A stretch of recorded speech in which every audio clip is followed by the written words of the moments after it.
I don't do very many solo videos, but occasionally I come across a game that I really like, and I just want to tell everybody about it. So that's what I'm doing here. The game I'm going to talk about it's really two games, but it's one system. It's called Hexplore It. This is the second version, The Forests of Adrimon? I don't know. I guess that's how you'd say it. There's also the first version, which is The Valley of the Dead King. I do know how to say that. I wanted to tell you a little bit about some of the things I loved about this game. I've played it a lot lately, and I'll show a little bit about how it works, and then talk about just some of the things that make it amazing, and some of the things that are not as good, but that I guess I can live with. Anyway, let's take a look at how the game works, and then we can talk about it. All right, here we have the game set up. I'm hoping that it won't shake too much as I'm trying to show it to you. You'll see that we have the board. This is Valley of the Dead King set up. I'll show forests in a few minutes, but this is the basic setup. So you have here these are the heroes that you're going to use. I have here the Spellblade, and its artwork is nicely hidden on the other side. You'll rarely see it. And I have here the Hunter. And you'll see the board is going to tell the Hunter's abilities. It's going to give his statistics like his health and his energy and his various attack stats. You can see up at the top, we've got those swords. That's his basic attack. We see his defense, which is deft block. And then he has two masteries, which are Hunter's Precision and Ensnare, and some language that's going to explain what those do. And down at the bottom, we have his skills. And so what you do when you set up the game is you draw one of these race cards. And this race card, you see this Hunter is actually an ogre. And then on this board, you'll see that it's going to give boosts to his health, to some of his other abilities, to his skills, and we have his food rating and his special ability, and also his favored opponent. And when you fight someone who is a favored opponent, you're going to get to roll this purple die and add that to your damage that you're doing. And so what you'll do is you'll take a dry erase pen, and I think I have one over here, and they look like this.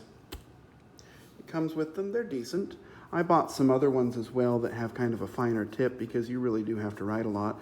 And you're going to go through this board and fill out your character. And so, for example, you'll see that the ogre has +3 health, and right here it's 5.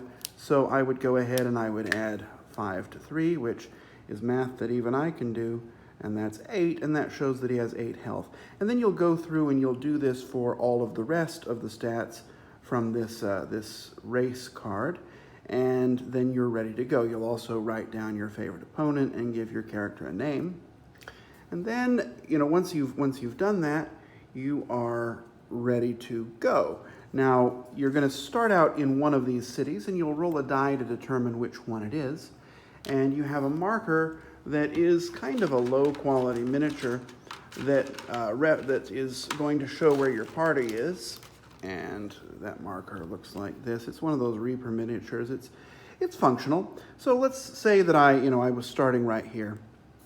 And then I'm going to have a number of gold that I can spend based upon how many players are playing, and then there's a market board that tells me all the things I can spend money on. It looks like this, and it tells me the price, and I can write them on my board down here in this area here to show what I've got. And the other thing I can do, which I'll bring this up a little closer so you can see it, is see these rings. Like my health is 8, but if I spend 2 gold, I'll cross that off, and I can turn this into a 9. And so, you've got a certain number, 6 times you can do that, but that's not your maximum health, but let's say I did that. And, I'd keep track of my gold down here. There's a bar for my food rating, and I can do that with all of my skills. Eventually, though, I'm going to be drawing these bonus cards that look like this. They've got a nice plus on the back, so you know they're a bonus. And like this one says, I can add +1 to 3 stats of my choice. And so I might, I could put it in here, turn that into a 10. I can increase my stats that way, even above the 6 that I can do by spending money. And so once I've decided how I want to spend my money, I'm ready to go. And I would do the same for all of the characters that I'm playing. Your game turn is going to follow this process here, and you won't have to look at this a lot. You'll look at it the first few turns, and then it'll pretty much become second nature to you. The first thing you're going to do is move. And you can move as many spaces as your movement allows, which is generally 4. But depending on how you move, you're going to have different possibilities of finding encounters. For example, if you move just 1 space, then you've moved cautiously, and that gives you some bonuses. If you move all of your movement along a road or a river, that also counts as moving cautiously, so you're going to have bonuses when it comes time to resolve your skills. You can also be reckless, and if you're reckless, you can move a little bit farther, but you're going to take some damage, and you're going to fail at some of your skill rolls, which is not good. It's not terrible, but the way skill rolls work is after you're all done moving, I probably should have opened these before I started filming, each character is going to have 3 dice. They're 10-sided dice. They have a hex on the one. That's in case it needs to hexplode, or if you need a critical success. And you have these skills down here. Let's pretend that I had filled this out like I was supposed to. There would be a 2 there, and a 1 there, and a 1 there, unless my ogre gave me a bonus. But looks like my ogre would have given me a bonus to my these yellow and blue skills. So, well, we'll change that. So we've got a 2 and a 2.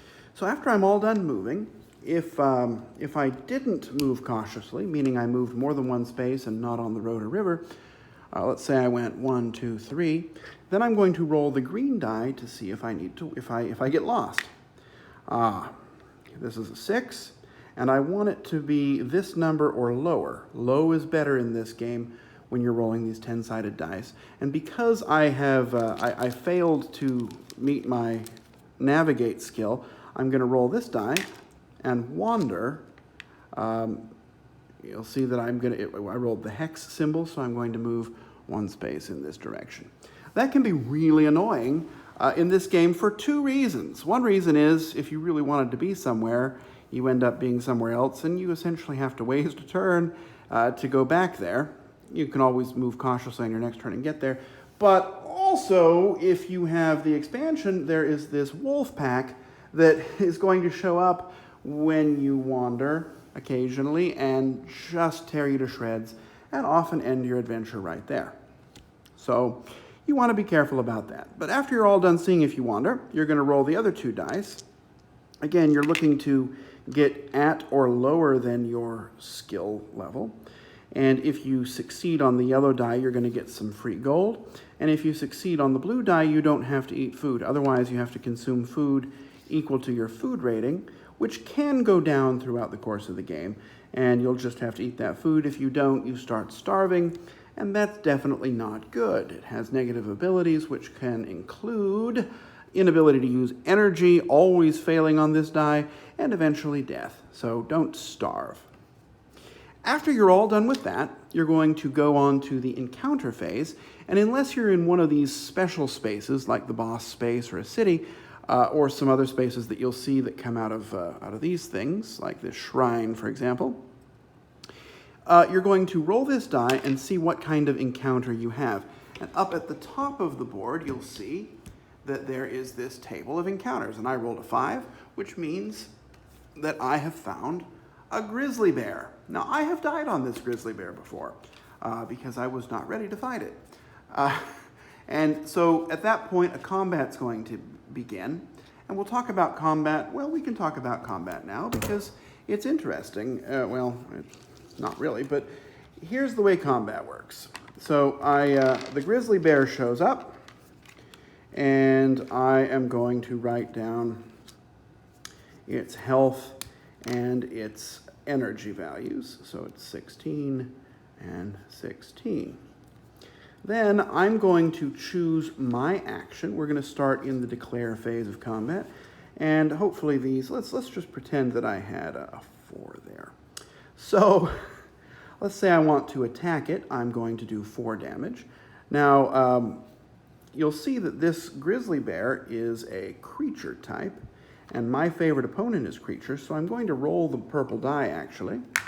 And it was a hex, which means it's going to hexplode, which it's a 6, and I get to roll this again. So I'm going to do 7 additional piercing damage on the grizzly bear.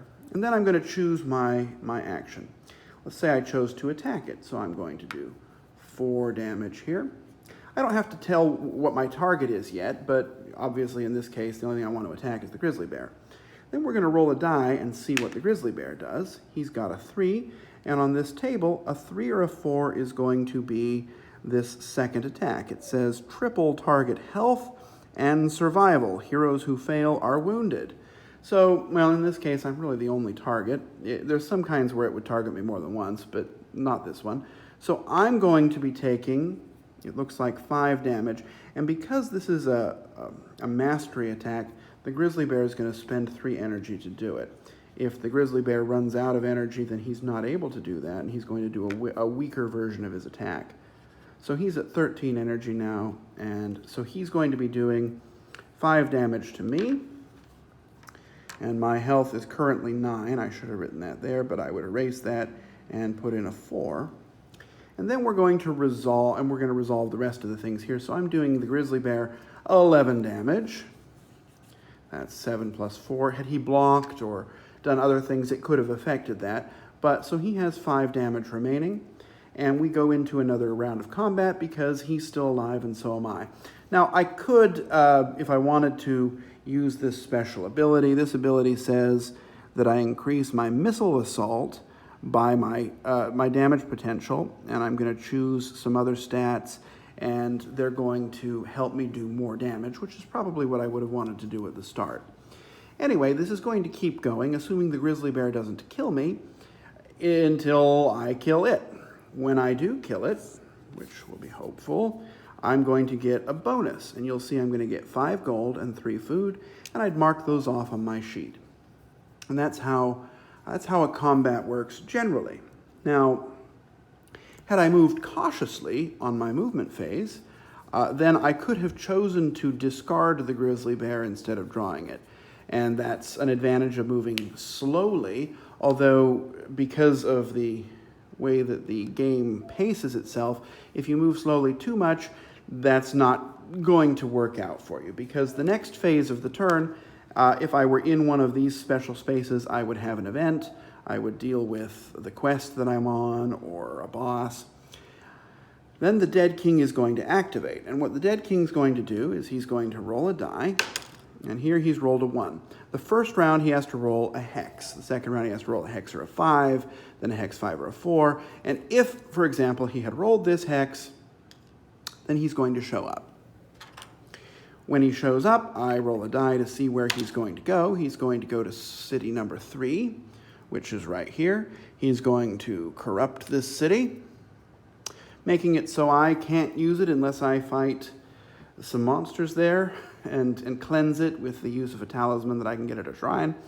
And then from that point onward, on his next turn, he's going to choose where he's going to go. He's going to go towards city number 5, and then he's slowly going to be starting to move on down there. When he gets here, he'll corrupt that, and his movement's going to pick up. He's going to keep going until he has corrupted all 6 cities, and then he's going to come after me and attack me. Now, if I want to, I don't have to wait for that to happen. If I think I'm ready to fight the Dead King, I can really at any time go to him and start the final battle, and then I can win or lose the game at that point. That's the only way the game can be won, is by killing the Dead King. You'll see he's got 180 hit points, and he's got 6 special abilities that he can do instead of 3 like that grizzly bear had.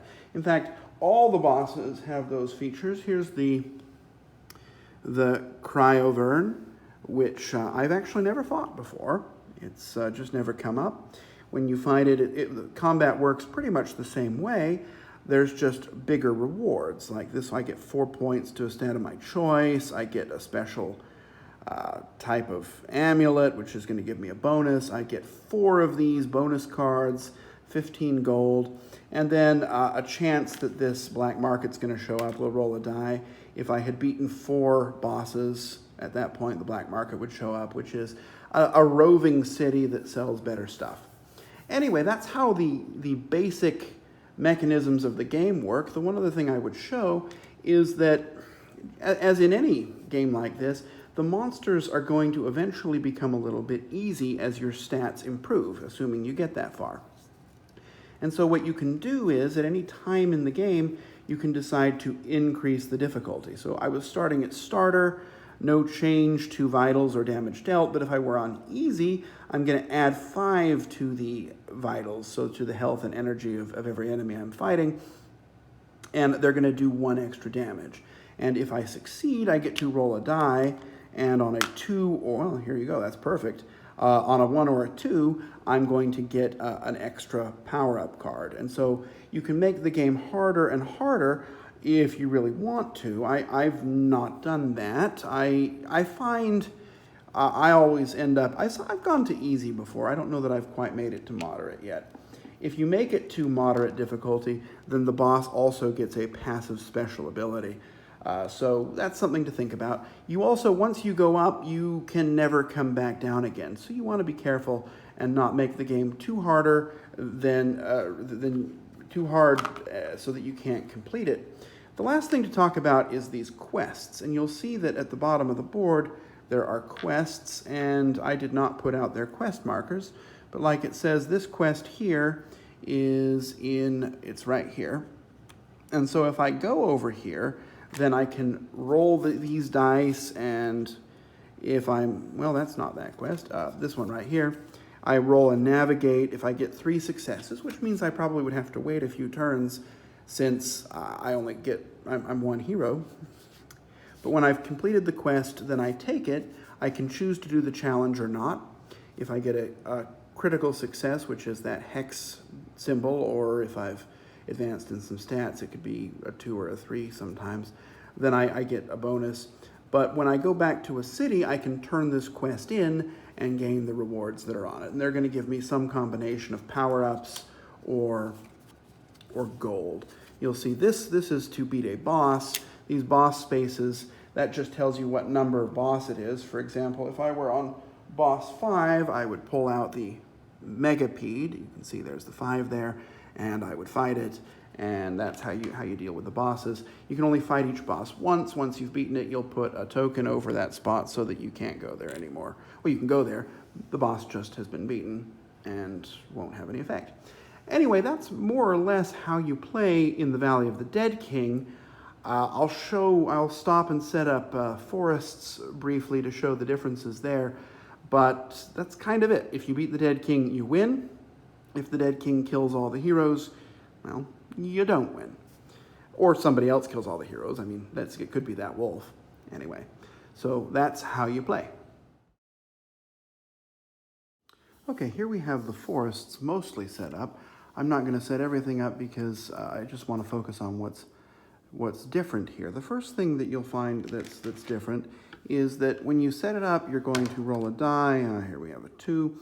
And this city is going to go out over the number 2.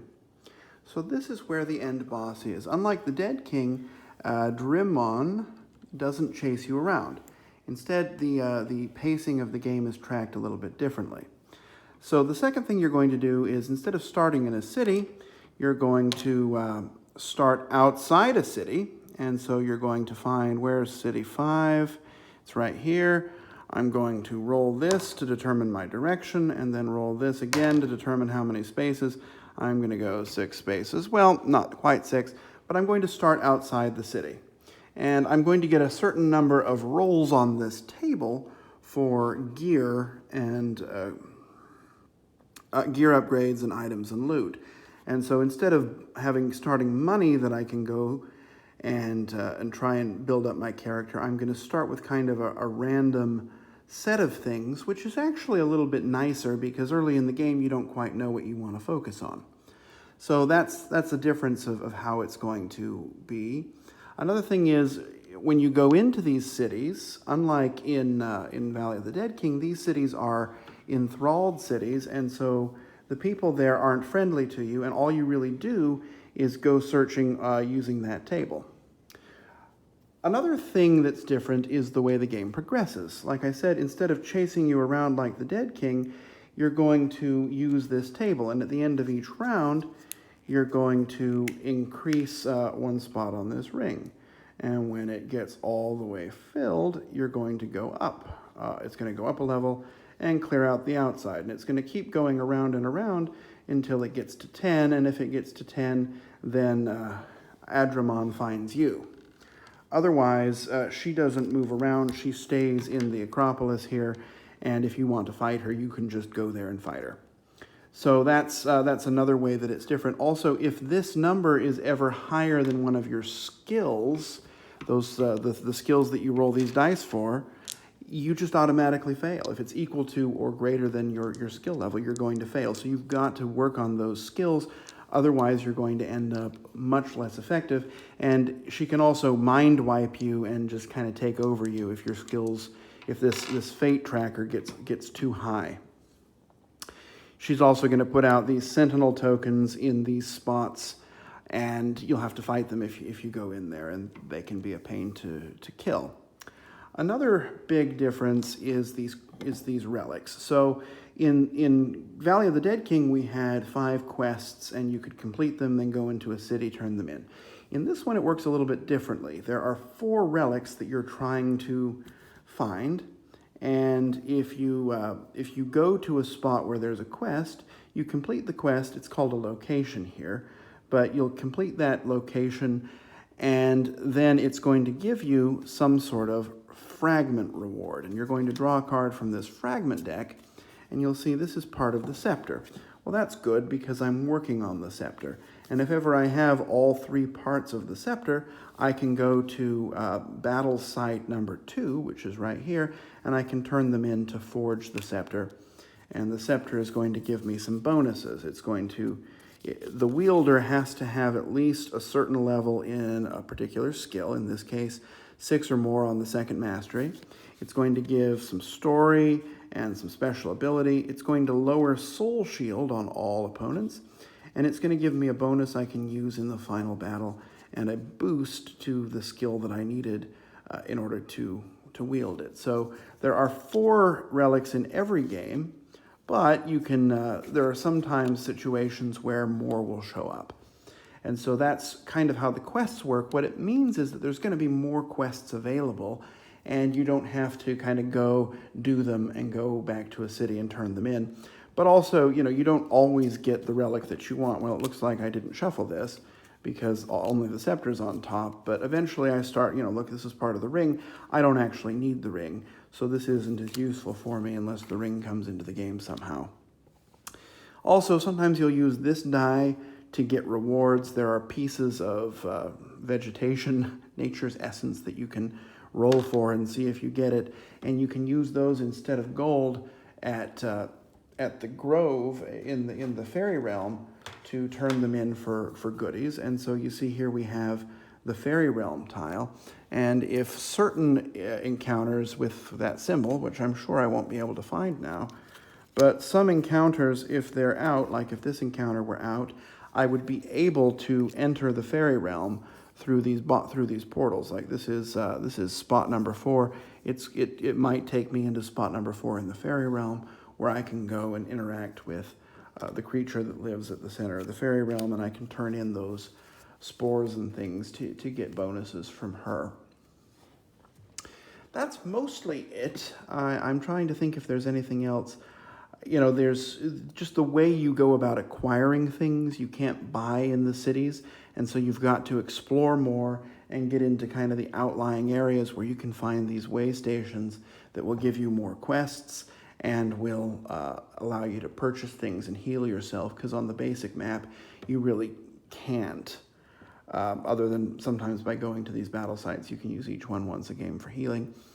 And you can use the Fey realm to teleport around a little bit and move to the different points. But mostly the biggest difference is how Adramon works.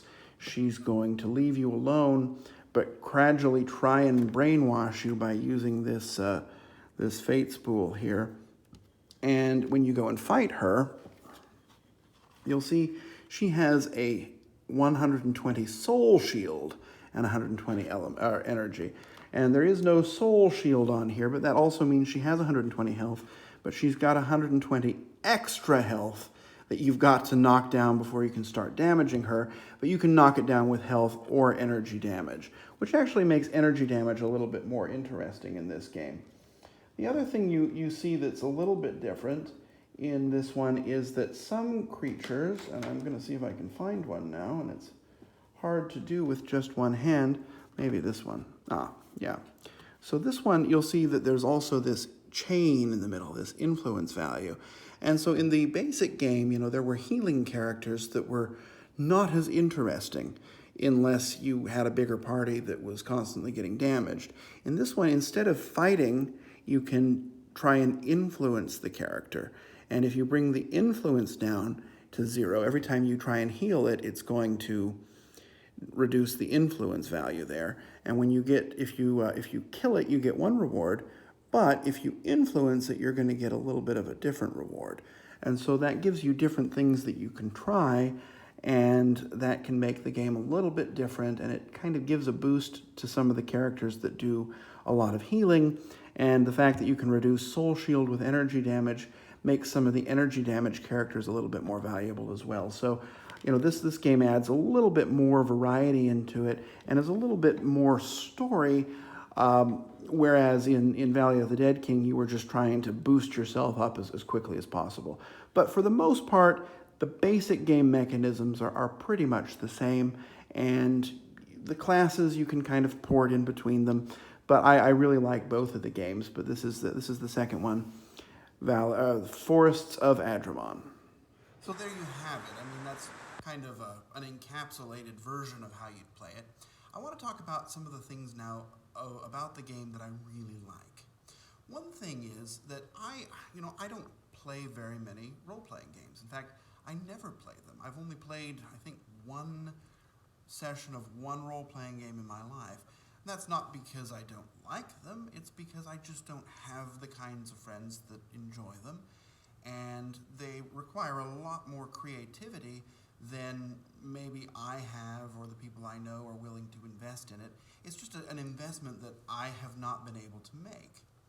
And one of the things I like a lot about Hexplore It is that it creates a role-playing experience that you can go into without really any of the work. You don't have to be creative, you don't have to develop a character backstory or any of those things, and you don't have to have somebody who's going to run the game and create a story and play you through it. So there's not all the setup that you would have if you were going to sit down with your friends and play a role-playing campaign.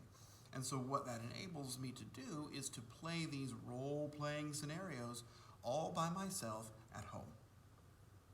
Another thing I like a lot about the game is that it works really well solo. In fact, I've only played it solo. You can play it with up to 7 people, and you can, one of the scenarios that you can play it in is 1 against all. I can't imagine that will ever happen, just because I don't know that I want to play this solo game with 6 other people. But as a solo player, it works really well. You can do it with 1 character where you're going along and the character has a few boosts, sort of kind of compensate for the fact that you don't have anybody to help you. Or you can take 2 characters, or more if you wanted, and just play a 2 or more player game. I like that way best, I think. I think taking 2 characters and just going with them really allows you to experience the story and kind of maximize the interplay between the characters and their special abilities. So that's my preferred way to play it. But it works either way. And I can set it up, I can play through it, and I can have a great time and leave it out and start it again the next day. Another thing that I really like is just this sense of adventure that the game gives you. There is, it's a story you're playing through, and if you buy the game, it comes with a story book that you can, if you remember to, look up and see story prompts for what's happening. but you can also kind of imagine the way that the story is going as well. Another thing I really like about the game is the immense variety that it has. I didn't count them, but in the base game, in Valley of the Dead King, there's probably 20 or so different class boards. And if you buy the second version, the Forests of Adrimon, then that gives you another 10 or so. And then if you buy the 2 expansion boxes, that gives you another 6 or so, maybe 7. I don't know, I probably should have counted them. But that's about 30 different class boards. And so, you've got your class board like this, which gives you your special abilities, and it's sort of the big difference, and each of these plays very differently. But then you've also got these race cards, like I showed, the race card that has different stat boosts and a different special ability, different food rating. So you can match these up in a lot of different ways. Now, that said, some of them don't work as well if you're playing by yourself. Some of them really would benefit if you were playing with a team of 2 at least, or 3 or 4 different heroes. And that's probably too much processing power for a solo player to do, although, hey, if you can do it, great. 2 is about my limit. And so that does cut down a little bit on some of the variety, although you can try it. And some of them are stronger than others, and the rules tell you, if they have this symbol, it means that there may be a stronger character. And so, you can make that adjustment as you like. So there's a lot of variety in there. And on the other hand, there's not a lot of variety in that, with the 2 boxes, you're really playing 2 different stories. And although the story is going to develop differently each time, you'll have different encounters, different bosses. Maybe some won't show up. Maybe you won't do some quests. A bunch of different quests are going to show up, but the actual story beats are going to be the same each time. Not that there's a problem with that, but I do wish that I wish there were about 6 end bosses rather than 2. That's just me, and maybe I know there's a 3rd one coming out, and maybe it'll add more, and that'll just improve the replayability. So although I love the variety, there's a little bit hurting in the fact that there's really just 2 stories. But back on the variety, like I showed you, there are a bunch of different quests, and there are a bunch of different bosses, and there are some that I've never fought, just because they haven't come up. I haven't needed to fight them, or they've been a little bit too high level for me, and by the time I got to the point where I would have been ready to beat them, the time had come to go after the big bad at that point. So, there is stuff I haven't gotten to, so there's plenty of variety in this game.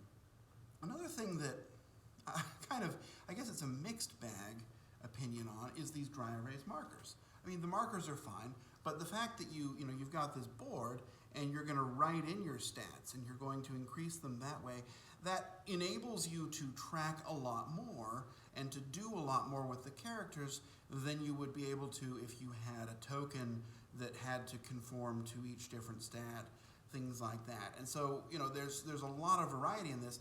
On the other hand, writing and erasing gets a little bit messy. And also, because everything's kind of in this box, it can happen that you'll forget things. You'll forget you had some item, you'll forget that you had some potion you could use, some special ability that lasts for 4 rounds. Maybe you forget to take it down, or you forget to use it at all. So there's a lot of tracking that needs to go on in the game, and that's maybe kind of a negative. But I think the flexibility of just using the dry erase boards it really allows you to do a lot more with just a few components than you otherwise might have been able to do. Another thing is the box insert is decent. That's, it's not, it doesn't make or break the game, but I do like that was some thought given to some storage. And I know coming out with the 3rd one is a special hero box where you can put all of the different hero character placards into one box and sort them. And so there's that. Back on variety, I know I already talked about it. There's 5 different classes of hero, and so you can take a more aggressive one, you can take a support character, you can kind of mix and match that way, and that allows you to have a lot of variety. I think it's going to shine especially if you have a larger group of heroes, but that is what it is. A couple things I don't like as much. I already talked about how the stories, while different, are kind of following the same beats. Another thing I don't know that I love is the rules of the game. They're very loose, and there's a lot of interpretation that you have to do with the game. It'd be nice if you had kind of a firm, bright line rule that you could rely on in a lot of cases, but I find, as you're reading through these hero abilities, you sometimes just have to pick an interpretation and go with it. You can look around online, but that's kind of inefficient, and it's never something you want to do in the middle of the game. So, the rules are a little bit loose. I already mentioned that there's a lot to keep track of, and that's just sort of the nature of the beast, and perhaps if you were playing with other people, there would be more brains that could help you keep track of some of the things. And the last thing that maybe I don't love as much is that the combat itself is kind of not very interesting.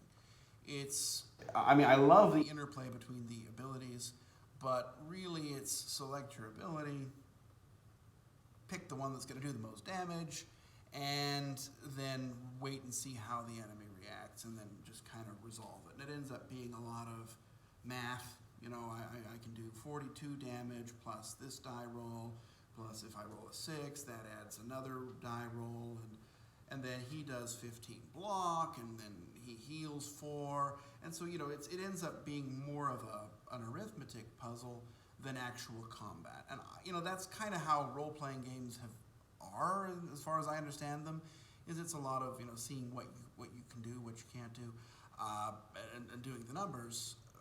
I just don't know that that's as interesting as the rest of the game, and so I often I get to the point where I'm thinking, oh great, another boss.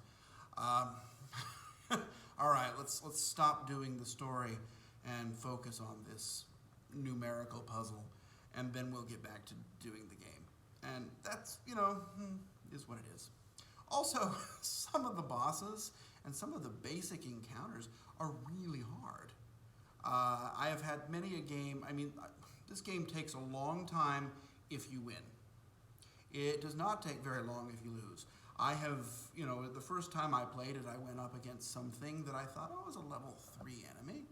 I can probably handle level 3. I could not handle level 3. It killed me in, it was the first encounter of the game, and so, well, hey, I guess I'm going to start again. Also, if you add in the expansion, like for the Valley of the Dead King expansion, adds 4 bosses that have triggers.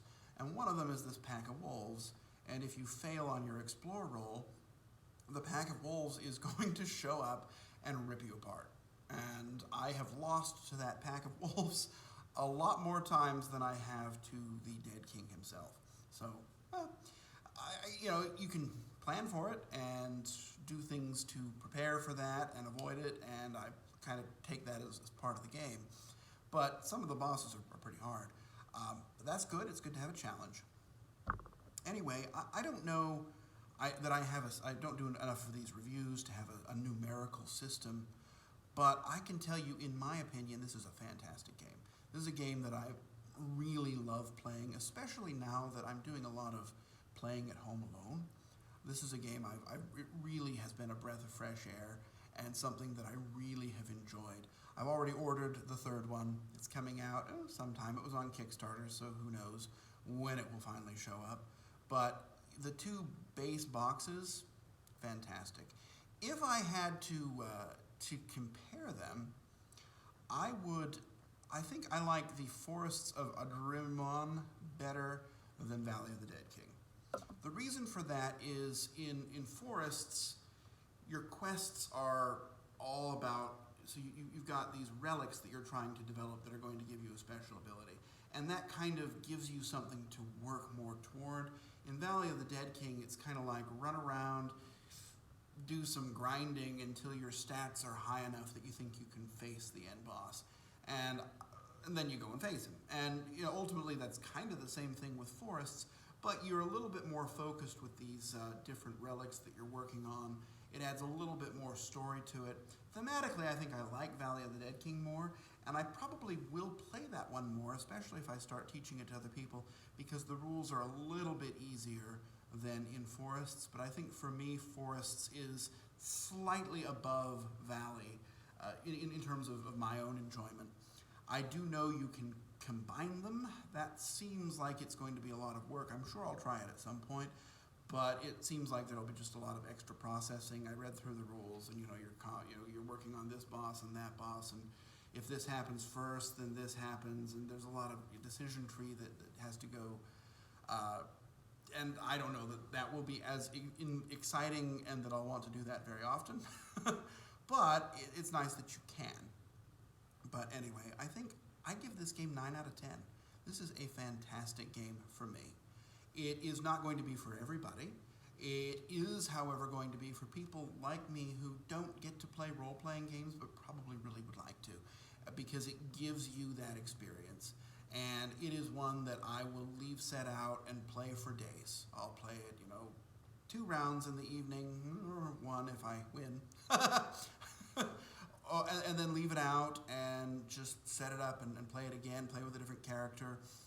It's just a lot of fun. I really like Hexplore It. I like both games. I like both their expansions. I just really dig it. So from me, it gets 2 thumbs way up. Take that for what it's worth. Thanks for watching.